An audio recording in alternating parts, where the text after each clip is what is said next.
Israelitas, prestemos atención. Nuestro Dios tiene un pleito contra nosotros y ahora mismo está presentando su acusación.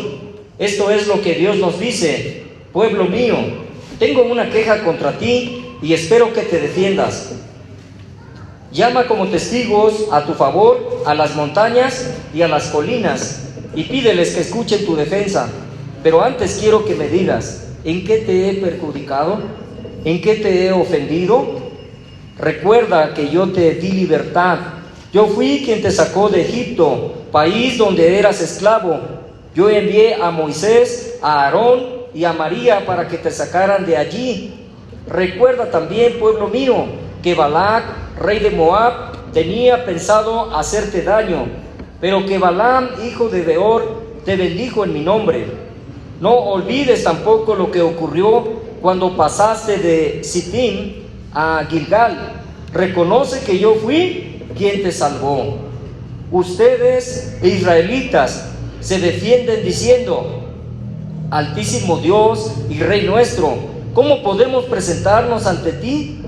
Podemos ofrecerte terneros de 1 año, pero no es eso lo que quieres. Podemos ofrecerte 1000 carneros o 10,000 litros de aceite, pero tampoco eso te agrada. Ni siquiera esperas como ofrenda al mayor de nuestros hijos, en pago por nuestros pecados.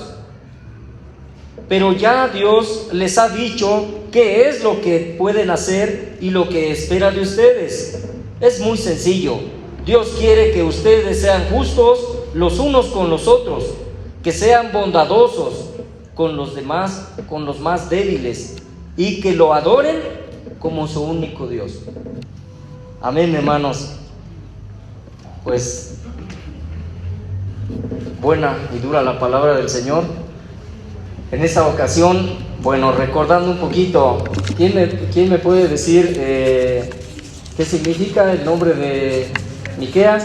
Ahí está en la pantalla. ¿Quién como el Señor, verdad? ¿Quién como el Señor,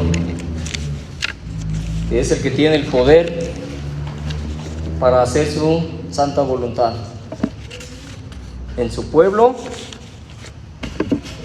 y en su mundo, en todo lo que Él ha creado? Recordemos también de dónde era el profeta Miqueas. Moreset Gad, ¿verdad, hermano Martín? Ahí cerca de Jerusalén, al sudoeste, 35 kilómetros aproximadamente. Vemos que él profetizó en el reino. ¿Alguien se acuerda qué reino? ¿Reino del norte, reino del sur? Reino del sur, ¿verdad? Capital en Jerusalén, en los tiempos de Acaz, rey de Judá, ¿sí? Y vemos que también de Jotam y de el rey Ezequías. ¿Ok? Recordemos también que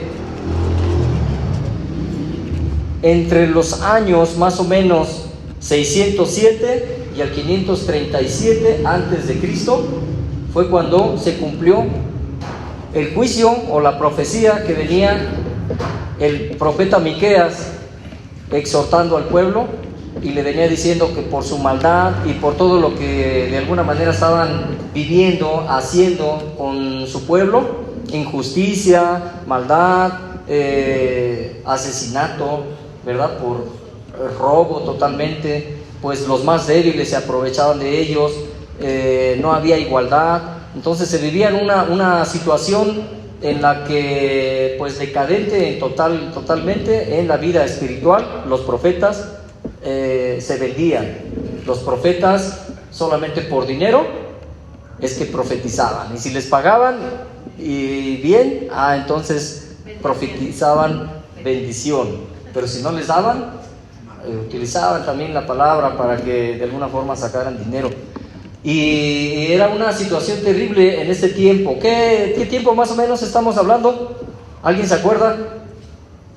640 antes de Cristo al 700, al 697 antes de Cristo.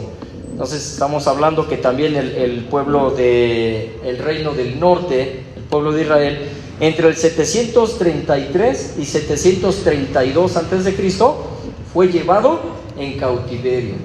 ¿Sí? Dios permite que su pueblo sea llevado a esos lugares lejanos de los asirios, ¿no? Y fue que desde entonces el pueblo del norte, el pueblo de Israel, pues está dispersado.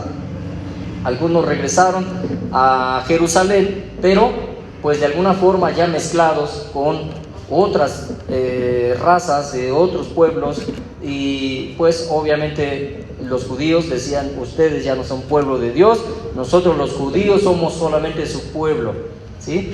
Pero en este tiempo el profeta Miqueas pues exhorta al pueblo. Venimos estudiando que desde el capítulo 1 al 3 pues duro les da y exhorta al pueblo, a los líderes, a los gobernantes, a los capitanes, a todos los que están como pues mandatarios, como gobierno, a los jefes del pueblo.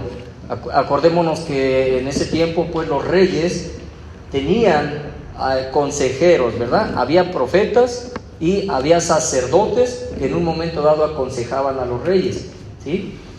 Bueno, pues ahora vamos a ver este tema muy interesante en el capítulo 6, ya casi terminando. Vemos que Dios quiere hacer entender a su pueblo y les habla de una manera muy fuerte, pero empieza emitiendo un juicio, sí, pero más que nada se pone a decirle a su pueblo que se defiendan, que Él tiene algo en contra de ellos y que dice: israelitas, prestemos atención, nuestro Dios tiene un pleito contra nosotros y ahora mismo está presentando su acusación. Esto es lo que Dios nos dice, ¿sí? Justicia, misericordia y humildad son los temas que vamos a ver. En un principio, Dios le habla a su pueblo en el capítulo 6, del 1 al 3, y está presentando queja contra ellos, recordando cómo se estaban portando con los más débiles y bueno, cuáles eran las circunstancias que ya platicamos, cómo el pueblo de Dios, el pueblo de Judá estaba totalmente hundido en idolatría, cómo totalmente estaba pues moralmente, espiritualmente flaco, no tenía nada. Los judíos en ese tiempo creían que por ser pueblo de Dios y porque tenían el templo de Salomón, Dios estaba con ellos y que ellos eran los elegidos de Dios y que era el pueblo elegido y que no les iba a pasar nada. Estaban viviendo una religiosidad, ¿sí?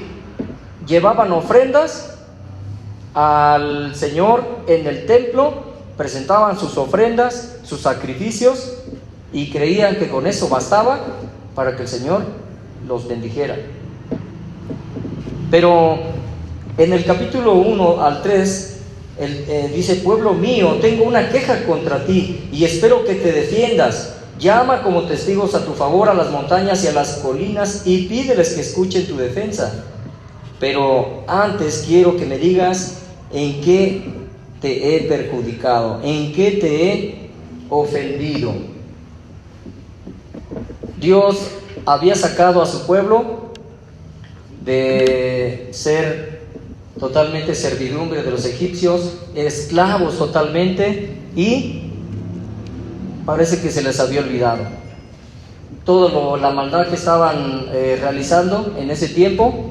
Dios llegó a un límite en el cual dijo: hasta aquí, ahora voy a presentar juicio, vengo ante ustedes con mi queja y a ver, defiéndanse. Todavía les dice: defiéndanse. Y Dios habla a nuestra vida.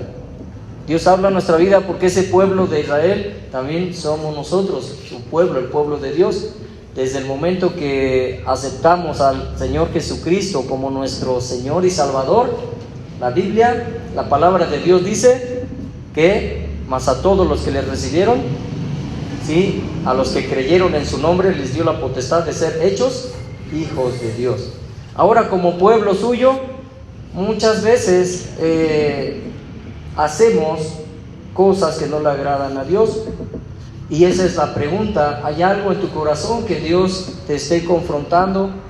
¿Hay algo en nuestro corazón que en este momento digamos, Señor, estoy batallando con esto? Creo que yo vivo en una situación de rebeldía, quizá. Algo en lo cual, en esa ilustración, nos podemos ver que cada uno de nosotros puede estar ahí. Y el juez es el Señor Jesucristo, Dios. Y ahí enfrente de la multitud nos va a juzgar. Nos va a juzgar. De alguna manera sabemos que la Biblia habla de un juicio y Jesucristo es el juez. Pero bueno, este no es juicio para salvación, sino es el tribunal de Cristo. Algún otro momento lo platicamos. Ahí Jesucristo va a probar nuestras obras. No somos salvos por obras, ¿o somos salvos por obras? No, ¿verdad? Por gracia. Pero Jesucristo va a probar nuestras obras, lo que estamos haciendo para el Señor, si estamos sirviendo, si estamos dando un estudio, si estamos predicando, si estamos siendo ujieres, si estamos en una enseñanza infantil o en cualquier otro lugar, o simplemente estamos compartiendo la palabra y evangelizando, ¿cómo lo hacemos? Si lo hacemos dándole gloria y honra a Dios, o lo hacemos porque yo soy muy bueno y porque quiero que me vean lo que yo tanto hago en la iglesia. Ahí Dios es donde Jesucristo va a evaluar y dice que tiene premios, 7 tipos de coronas. Bueno, cuestión de que lo estudiemos. Pero aquí, en un momento dado, es un juicio en donde Dios a su pueblo le hace ver toda la maldad que está ejerciendo contra su mismo pueblo, siendo que es una familia de donde venía, desde la promesa que Dios le dio a Abraham, ¿sí?, que le dijo: en ti serán benditas todas las naciones. Isaac, Jacob y los 12 hijos de Jacob, los 12 patriarcas, las 12 tribus de Israel. Eran una familia, como lo somos aquí, una familia. Él nos ha hecho su pueblo, Él nos ha hecho su familia.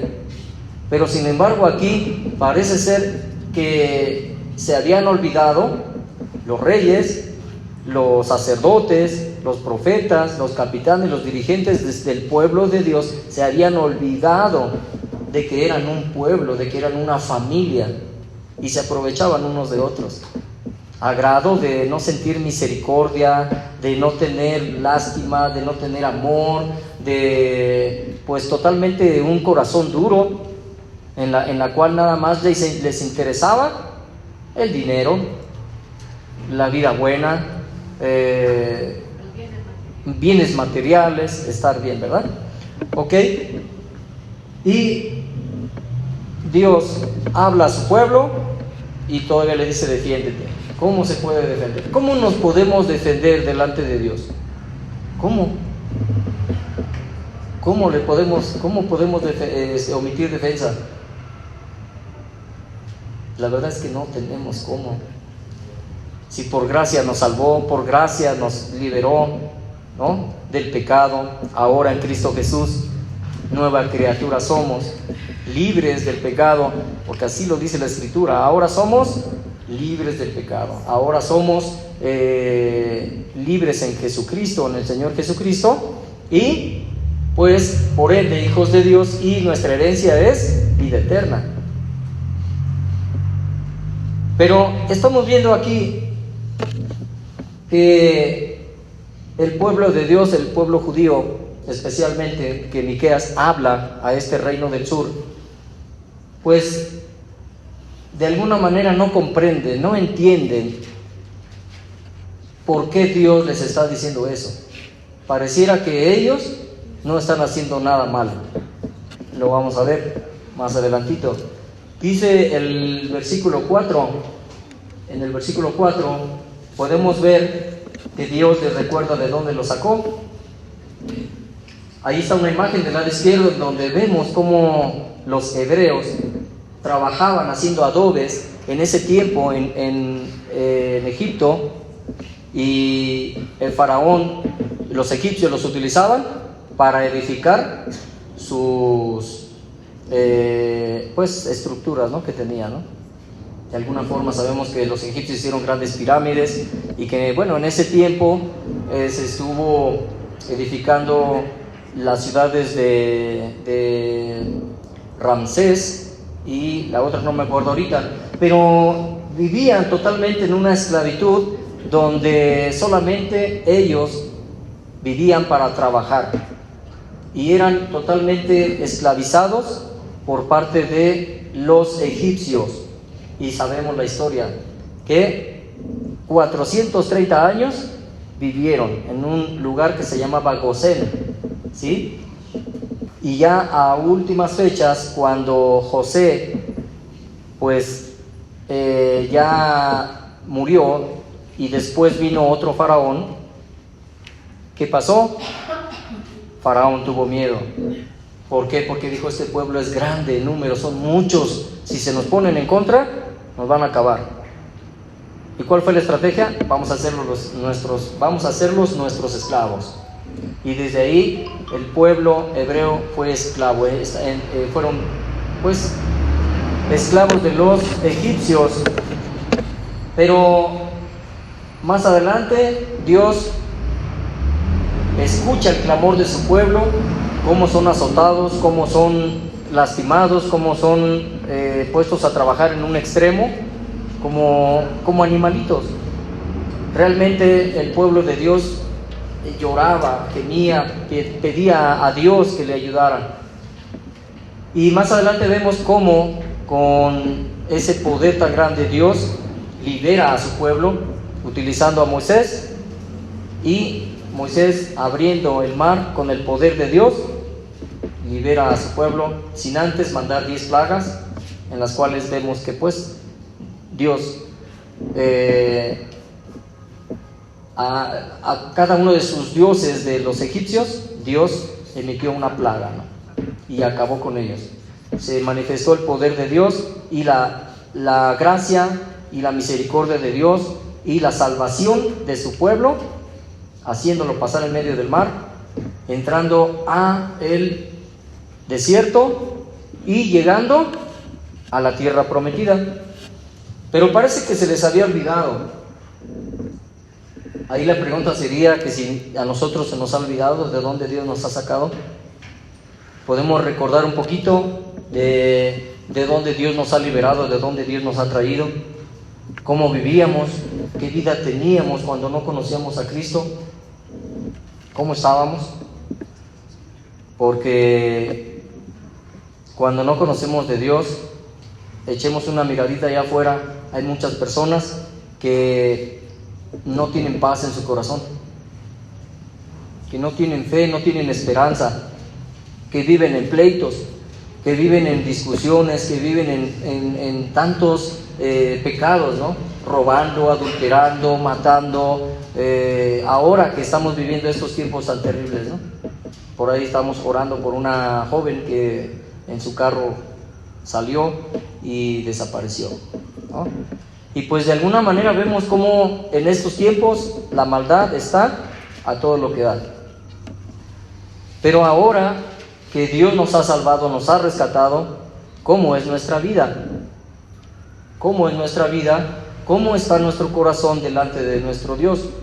Porque parece ser que aquí al pueblo de Dios, a los judíos, al pueblo judío, se les había olvidado totalmente de dónde los había sacado Dios.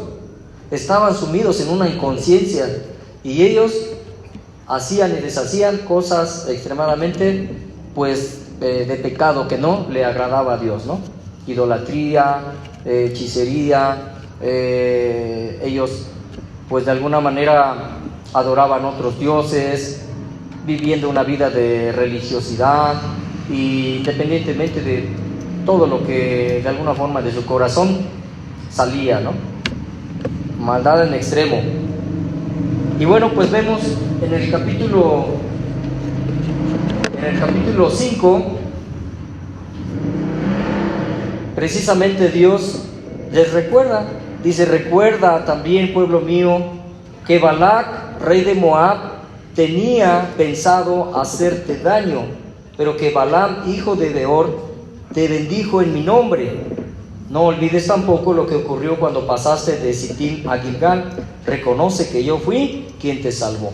Entonces Miqueas les está recordando que de alguna manera, si tienen algo de bendición, si ya no son esclavos y ahora viven libres y ahora están en una tierra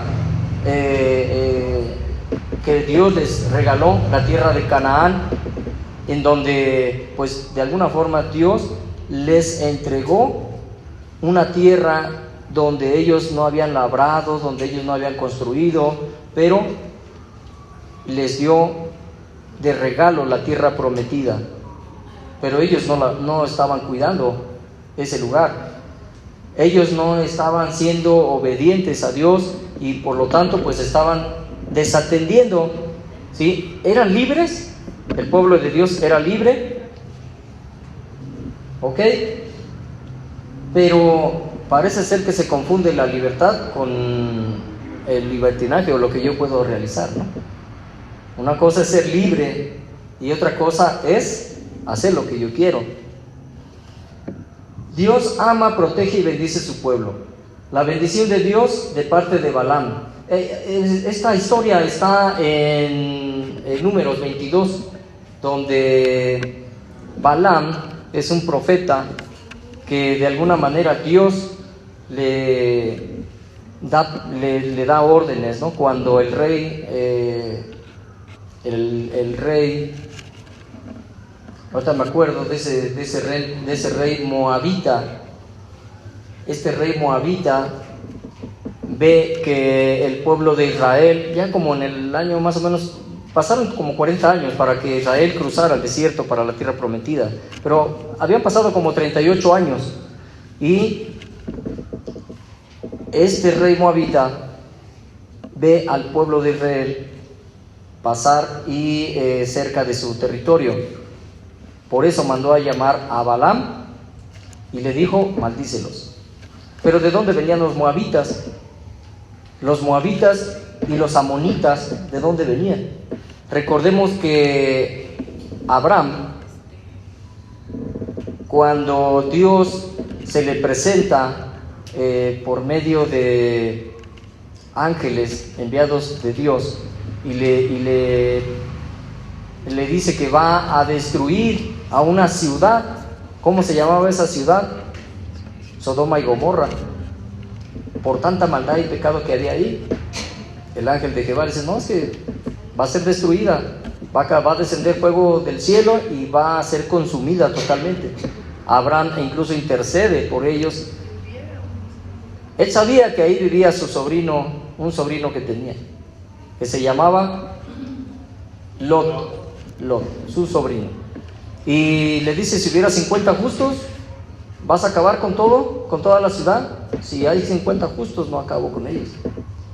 Y así empieza a pedirle al Señor que no los consuma, que no los acabe, ¿no? Y después sigue pidiendo por ellos: si hubiera 30, si hubiera 20, si hubiera 10, si hubiera 5, está bien, no los acabo. Pero ¿qué pasó? No había ni uno bueno, ¿sí? Pero en su misericordia, Dios permite que Lot salga junto con su esposa y con sus hijas de esa ciudad, ¿sí? Que vemos que en el camino les da una orden a Lot y a su esposa, a sus hijas: no volteen, así como salgan, no volteen. Pero la esposa voltea y se convierte en una estatua de sal, ¿sí? ¿Por qué? Le llamaba todavía su vida, ¿no? ¿Qué va a pasar si esta es mi vida? Y no quería dejar su vida pasada. Pero de alguna manera estamos platicando que de Lot, cuando sale de esa ciudad, después se relata en la Biblia que sus dos hijas, la mayor, lo emborracha y tiene relaciones con él, y viene un hijo, el mayor, ¿sí? Y le pone Moab. Por eso de ahí vienen los moabitas. Y la otra hija menor también hace lo mismo y también tiene otro hijo, ¿sí? Y le pone ven a mí. De ahí vienen los amonitas. Entonces estamos hablando de que este rey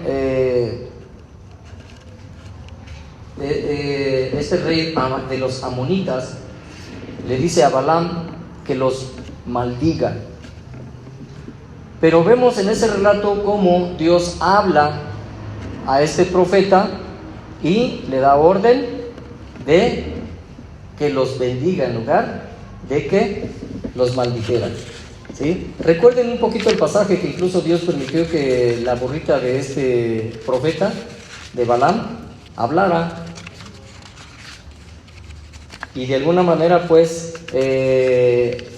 ahí fue cuando Dios les recuerda a su pueblo de que si hay bendición para ellos es porque Dios les ha permitido poder salir de Egipto y los ha acompañado en su viaje y les ha cuidado y les ha bendecido y los ha de alguna forma apartado, ¿no? Un pueblo apartado para Dios, los ha santificado, y que de alguna manera pues lo mismo pasa con nosotros. Dios nos ha apartado para ser su pueblo y nos ha santificado. ¿Cómo es que Dios nos ha santificado hoy? Por medio de Jesucristo. Cristo muere en la cruz, derrama su sangre y esa sangre es la que limpia de todo pecado, de toda maldad nuestra vida, y ahora Dios nos ve como su Hijo Jesucristo, limpio, sin pecado. Por eso dice, ahora tienen vida eterna. La paga del pecado es la muerte, pero ya no hay pecado el que está en Cristo Jesús. Hay vida eterna, por gracia, por gracia. Así que nosotros hemos sido bendecidos por Dios.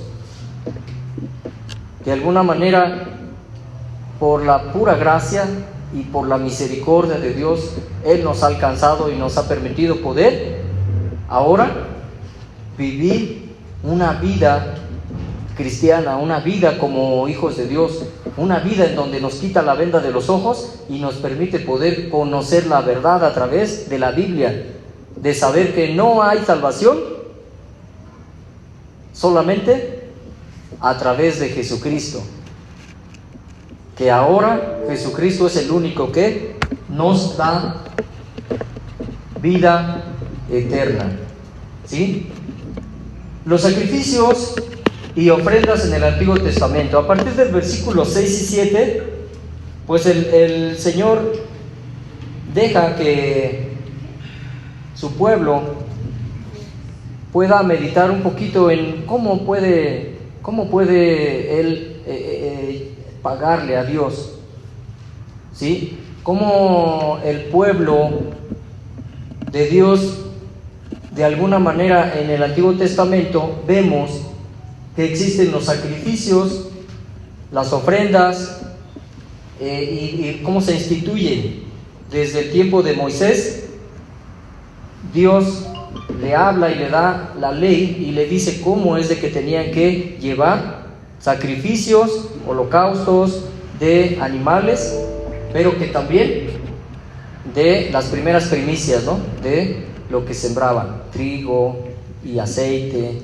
Pero dice el versículo 6, Altísimo Dios y Rey nuestro, ¿cómo podemos presentarnos ante ti? Podemos ofrecerte terneros de 1 año, pero no es lo que quieres. Podemos ofrecerte 1000 carneros o 10,000 litros de aceite, pero tampoco eso te agrada. Ni siquiera esperas como ofrenda al mayor de nuestros hijos, en pago por nuestros pecados. De alguna manera ellos estaban acostumbrados a llevar sacrificios y creían que con eso era suficiente. Pero el profeta le dice que, el profeta Miqueas les dice que no es suficiente. No es suficiente, ¿por qué? Porque lo que Dios quiere es su corazón, no sus ofrendas, no sus sacrificios. Y ahí es donde el pueblo pues se da cuenta que de alguna manera están fallando.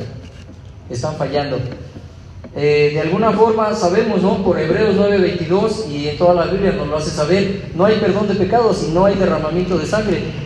¿Qué pasa? Que Dios es justo y que de alguna manera, así como el pueblo de Israel fue liberado de Egipto, hubo derramamiento de sangre. ¿Se acuerdan que tuvieron que morir los primogénitos de cada familia? E incluso el primer hijo del faraón tuvo que morir. ¿Para qué? Para que sea liberado el pueblo. Ahora nosotros también, para poder ser liberados del pecado, ¿quién tomó nuestro lugar? Jesús. Y a través del derramamiento de la sangre de Jesucristo, pues es como Dios calma su ira para con nosotros. Ahora hemos hecho las paces con Dios, pero no por nuestros méritos, sino porque Cristo entregó su vida, murió en la cruz, y porque Él entregó su vida. Pero Dios es justo y de alguna manera tuvo que morir el que no había cometido pecado y entregó su vida por nosotros, ¿sí? Vemos más adelante que la justicia es algo de lo que Dios está buscando en su pueblo. Simplemente en el capítulo 8 les dice: pero ya Dios les ha dicho que es lo mejor que pueden hacer y lo que espera de ustedes. Es muy sencillo, Dios quiere que ustedes sean justos los unos con los otros, ¿sí? Que de alguna manera Dios es lo que estaba buscando, justicia, que ellos pudieran ser justos con sus hermanos, con sus familiares, con todo el pueblo, e incluso con las demás personas, no nada más con su pueblo. Pero ahí tengo una definición: la justicia significa dar a cada uno lo suyo, ¿sí? Supone tratar a cada persona como se merece y otorgar cada cosa a quien le corresponde. Que de alguna forma estemos meditando, si nosotros buscamos la justicia, esto lo vamos a estar también viendo de una manera vertical, pero también horizontal. Con Dios es justo con nosotros. Ahora nosotros, ¿cómo somos con Dios en esa justicia? ¿Cómo es de que nosotros le amamos? Recordemos que Él quiere nuestro corazón, quiere que de nosotros le entreguemos nuestro corazón, que le amemos de tal manera que busquemos hacer su voluntad. En lo que es la justicia, pues cumplir la palabra, ¿no? De alguna forma, si nosotros quedamos en algo, cumplirlo, ¿no? Si le hemos dicho al Señor Jesucristo: te he recibido como Señor y Salvador, tú eres mi Señor, tú eres mi Salvador, tú dime yo qué hago. Hay muchos mandamientos en la Biblia, parece que luego muchas veces se nos olvida, pero qué tan importante es poder llevar a cabo la justicia, ser justos, tener un corazón de acuerdo al Señor, amar como Dios, ¿sí? Devolverlo prestado muchas veces, ¿no? Nos prestan y creo que le damos la vuelta para poder pagar, ¿no? No sé el caso, pero si de alguna manera alguien nos llega a prestar algo, pues tengamos el valor de decir: sabes que no puedo ahorita, pero mañana te lo llevo, ¿no? O no tengo, aguántame, pero yo te pago, ¿no? Pues la justicia abarca tantas cosas. Vemos aquí también cómo dice: no discrimina o hace preferencias. Que de alguna manera, como nosotros a veces tenemos o podemos tener algunos grupos de personas que podemos estar prefiriendo, ¿no? Muchas veces en los jóvenes, hay veces que decimos: bueno, pues mira, tú eres mi compadre, vete, pero tú no, tú hazte para allá, ¿no? Muchas veces, o también como hermanos, ¿cómo estamos siendo? Que si de alguna forma tenemos preferencias con algunos hermanos: ay, sí, tú eres mi compadre, tú eres mi amigo, vete. Pero, no, yo no le hablo a aquel, porque no le hablo, porque me cae mal, ¿no? Somos una familia. El Señor quiere que seamos justos, que haya justicia en nuestro corazón y que siempre reflejemos el amor de Dios, amando, perdonando. También es el siguiente tema. habla de los otros sin calumniar, ¿sí? Honestidad, responsabilidad. Muchas veces pues nuestra naturaleza a veces es de echar culpas, a veces es de hablar de las demás personas, ¿no? Pues muchas veces las personas se equivocan, nos equivocamos y muchas veces somos dados a hablar quizás mal de aquella otra persona, ¿no? O simplemente inventar. Cuidado si estamos calumniando a alguien. Y bueno, más adelantito tenemos: ante las justicias de los demás, perdona y evita un acto de venganza. Como a veces en nuestro corazón hay un deseo de vengarnos porque alguien hizo algo en contra de nosotros. Es nuestra naturaleza. Muchas veces, aunque no queremos, alguien nos habla mal, simplemente nos habla con groserías, o alguien actúa en contra de nosotros injustamente, y nosotros lo primero que buscamos es vengarnos. ¿Cómo estamos viviendo en la situación con la esposa, con los hijos, con los hermanos, con los amigos aquí en la iglesia? ¿Cómo?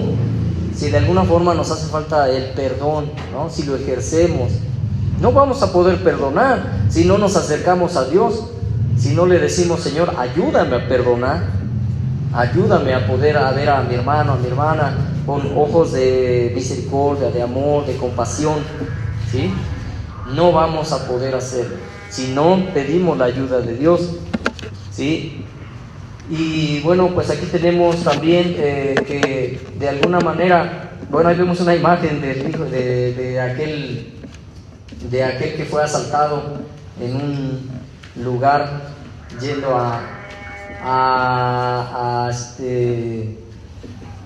venía de Jerusalén. ¿Se acuerdan que pasó un sacerdote y ni lo peló, ¿no? Llevaba prisa, pero llegó un samaritano y tuvo compasión de él, le curó sus heridas, lo levantó, lo cargó, se lo llevó a un lugar en donde le siguieron dando ayuda, ¿no? Una pensión, y de alguna forma pues tuvo compasión, tuvo misericordia de él, y pues era samaritano, no era ni siquiera del pueblo de los judíos, ¿no? Pero ¿cómo estamos en esa parte nosotros? Si tenemos misericordia de las personas, cuando vemos que necesitan ayuda, que de alguna forma, si Dios nos permite poder tener lo necesario para dar, damos, o cuando Dios nos da, queremos más, ¿no? Y más, como aquella historia de el que tenía llenos sus graneros y en ese año pues las cosechas eran abundantes. ¿Qué voy a hacer? Ya sé, voy a destruir mis graneros y los voy a hacer más grandes para que tenga yo más, y con esto no me voy a preocupar. Total, yo voy a tener aquí de comer para años, ¿no? Necio, dice el Señor, si esta noche van a pedir tu vida, ¿para qué vas a guardar tanto? Pero bueno, ¿qué les parece, hermanos? A ver, vamos a meditar un poquito. Ahí tenemos 5 o 10 minutitos. Esto de la misericordia. Ahorita si quiere alguien comentar, compartir. También nos habla de la humildad, este capítulo 8, en donde pues Dios quiere hacer reaccionar a su pueblo, y le habla y le dice: solamente quiero que seas humilde, solamente quiero que reconozcas que eres mi pueblo, y que si algo tienes es por mí, y que yo te he liberado, te he sacado de una esclavitud, y que ahora si vives una vida de paz, de tranquilidad, es por mí. Mira, muchas veces le decimos, venimos a la iglesia, decimos: Señor, no tengo trabajo, ayúdame, o hazme un milagro, sáname, y el Señor nos sana, y el Señor nos da un trabajo, y cuando ya tenemos un trabajo, decimos: Señor, gracias, le doy la espalda y me voy, me olvido totalmente de Dios. No nos acordamos de que de ahí viene la bendición, de que en un momento dado Dios vio nuestra necesidad y Dios nos dio bendición, ¿no? Yo recuerdo cuando llegué a la iglesia, mal totalmente, ¿no? Ya estábamos a punto de firmar un divorcio, mi esposa y yo. Económicamente no se diga, estaba totalmente destruido, mal, ¿no? Y la salud, no, peor, ¿no? Entonces, de alguna forma el Señor nos rescata, nos bendice, nos levanta, nos da y todo, ¿no? Pero dice, la humildad es el reconocimiento de que nuestras aptitudes y talentos son dones de Dios, no es señal de debilidad, de timidez, ni de temor, sino una indicación de que sabemos de dónde proviene nuestra verdadera fortaleza, ¿sí? Y pues terminamos ahí, Gálatas 5, 22, 23, pues el fruto del Espíritu Santo. No vamos a poder tener paz si no totalmente dependemos de Dios en el Espíritu, ¿no? La palabra misma la dice en Romanos, andar en la carne es muerte, andar en el Espíritu es vida, porque cuando estamos cuando nos dejamos guiar, cuando obedecemos a Dios a través de su Espíritu Santo, Él nos da paz, nos permite poder vivir esta parte en la que de alguna manera Dios quiere que vivamos una vida en paz, una vida tranquila. A veces vivimos situaciones de enfermedad, a veces vivimos problemas en la vida, muchas problemáticas, ¿no? Pero ¿cómo es de que nosotros estamos pasando todas esas circunstancias, situaciones, ¿no? Dice esta versión, traducción del lenguaje actual, va a cambiar un poquito, pero aquí para terminar, dice, en cambio, el Espíritu de Dios nos hace amar a los demás. ¿Qué es el fruto del Espíritu? Amor. Estar siempre alegres y vivir en paz con todos. Nos hace ser pacientes, amables y tratar bien a los demás. Tener confianza en Dios, ser humildes y saber controlar nuestros malos deseos. No hay ley que esté en contra de todo esto. Que de alguna manera pues estemos meditando en lo que es la justicia, en lo que es la bondad, en lo que es la misericordia, ¿sí? Cómo Dios en un momento dado con nosotros ha tenido misericordia, cómo ha sido en su justicia, tuvo que matar a su Hijo Jesucristo para que usted y yo viviéramos. Pero, y en su bondad y en su misericordia, ahora nos permite vivir una vida de paz, de alegría, una vida que en un momento dado pasamos situaciones difíciles, pero el Señor nos da la paz y nos da la salida, siempre nos da la salida. Pues ¿qué pueden platicar ahí? Tenemos 5 minutitos, hermanos. ¿Qué les ha parecido? Algo que quieran comentar, algo que quieran platicar, algo que Dios en un momento dado les esté ahí haciendo ver. La gente cómo es de misericordia allá afuera, cómo de alguna manera pues se vive. Adelante, hermano César. A mí me llama la atención, como al presentarnos el significado de estas 3 actitudes, ¿no? En la cuestión que es la justicia, la misericordia y la humildad. Pero me llama la atención cómo lo expone en la palabra Miqueas, versículo 8, que antepone un verbo para cada uno. En el caso de la justicia, habla de practicarla. O sea, es bueno que la sabemos, porque al final ahí comienza eso. Ustedes ya lo saben, no es algo que ustedes no sepan, ya se les ha declarado lo que Dios espera de cada uno. Entonces es como en una cuestión de que no nos está hablando algo que no sepamos, pero dice, ¿qué es lo que espera Dios de su pueblo? ¿Qué es lo que espera Dios de su iglesia? ¿Qué es lo que espera Dios de mí? Pues es que practique, no solo que conozca, sino que practique la justicia. Luego ama, no solo que sepa que es la misericordia o que la reciba, sino que ame la misericordia, que significa que yo deseo hacerlo, que soy misericordioso y que la promuevo. Y el otro es humillarte, no es una acción igual, en la cual tenemos que definir, pero en la cuestión de la justicia, sí. yo cuando hablo de practicar la justicia, yo tengo una pregunta. Ajá. Cuando uno practica la justicia, buscamos ser justos. También nosotros, en la parte de la justicia, no debemos permitir la injusticia. ¿No debemos permitir la injusticia? Cuando practicamos la justicia, ¿debemos permitir o no debemos permitir las injusticias? Las injusticias. Nos quedamos callados, dejamos que las cosas pasen. Al practicar la justicia en nuestra casa, en el trabajo, en la iglesia, en donde nos movemos, o nos hacemos el ojo gordo.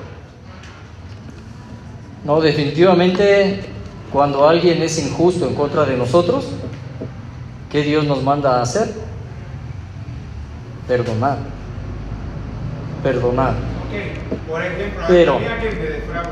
Pero también Dios es justo y nos busca que también nosotros busquemos que denunciar el pecado, denunciar la maldad. Si algo no está haciéndose correcto, pues se tiene que enmendar, se tiene que corregir, porque no solamente se tiene que perdonar y permitir que siga pasando. De alguna manera Dios quiere que su pueblo pueda ejercer la justicia, como lo dice hermano César, ejercer la justicia, ejercer la bondad, ejercer la misericordia, el amor, ¿sí? Pero de alguna forma perdonando a las personas. Hace poquito tuve una situación con mi esposa y mi hija, mi pequeña, en la escuela olvidó una cuerda que le pidieron. Y bueno, de alguna forma le digo, bueno, es que en ese momento la olvidó la niña la cuerda, ¿qué hacemos? Pues ten misericordia, ayúdale, ¿no? Ayúdale. ¿Por qué? Porque necesitamos ayudarnos también, pero tenemos que decirle, ¿sabes qué? Tienes que poner atención, no trajiste las cosas, así que ahora, pues de alguna forma, tienes que ponerle atención. A mí se me hace un tema muy bueno, practicar, que se practique la justicia, que eso agrada al Señor. Y que a veces en las áreas donde más injustos nos movemos es en la casa, con la esposa, con los hijos, tú dices, bueno, hablando de la misericordia. Pero a veces cometemos algo, dejamos pasar cosas que pues promueve la injusticia. Yo creo que en ese sentido es algo bueno de reflexionar y definir nosotros como cristianos. ¿Sí?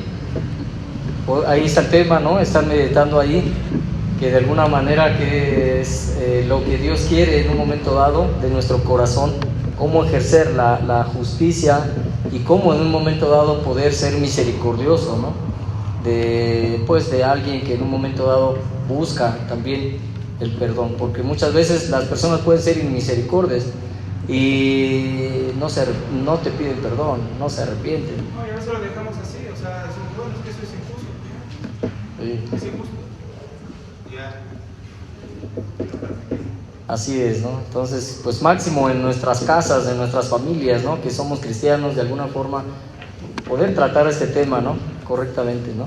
Buscar el perdón, buscar la misericordia y buscar que de una actitud de nuestro corazón vengamos siempre a pedir un perdón, ¿no? Si es que en un momento dado Dios nos hace ver que hemos actuado en una forma incorrecta o injusta delante de Dios, hacia con nuestra esposa, con nuestro hijo, con nuestros hermanos, que de alguna forma, pues que Dios nos permita poder hacerlo, ¿no? Con su ayuda, porque pues simplemente sabemos que no es en nuestras fuerzas, es a través del Espíritu Santo, Dios haciendo la obra en nosotros. Pero si no se lo pedimos humildemente a Dios, si no se lo dejamos y le permitimos a Dios obrar en nuestro corazón, va a ser muy difícil. Pueden pasar años, así muchísimo tiempo, y podemos estar teniendo una raíz de amargura en el corazón, un odio, un resentimiento, un enojo. Entonces, pues de alguna forma esto es importante, ¿no? Sí. ¿Alguien más que quiera compartir algo? ¿Nadie? Bueno, pues vamos a orar, hermanos, ¿sí?